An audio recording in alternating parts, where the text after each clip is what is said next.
Tamam dostlar, bugün biz sizlerle beraber Super Mario oynayacağız. Bilirsiniz, hiç oynamırıq, hiç YouTube'a da gətirmirik və təzə sezonlar çəkərik. Onları istəyirik. Burada da bir Türkçe adını bilirik. Belə işlər gördük və bir nəfər su içdi və zəhərləndi. Və hamı da tuttu bizi və ən gözəl bir ayı da vardı və o da mən idim. Qəşəng şeylər elədik. O təzə smalik zatlar göstərəcəm. Heç onları da bilmirəm heç necədir. Başlayıb. O yuxarı qalxırdıq, sonra belə gedirdik. Onun üstündəki şeydən var. Bir dənə göstərəcəm hamısını bir göstərəcəm. Birinci Smalik göstərir. Onun gözləri belə qalxanda şey olur. Acımışdır. O cümlədir. Bir dənə deyir. Kızdan bir dənə deyir. O olmuyor. Uşaqla olmuyor. Daha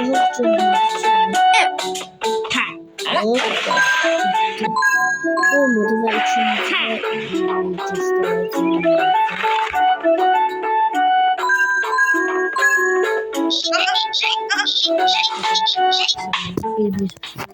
Ya Smalik'i burada da çok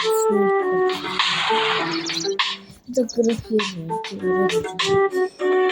Buna da in.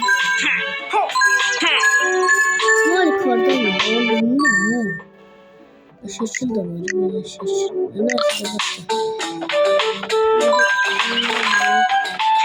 Neyse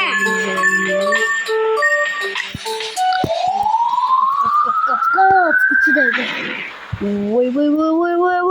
Vay. Beşinci bölüm hayatın 6. bölümünde çıkmışsa bakalım kanalına orada çok güzel.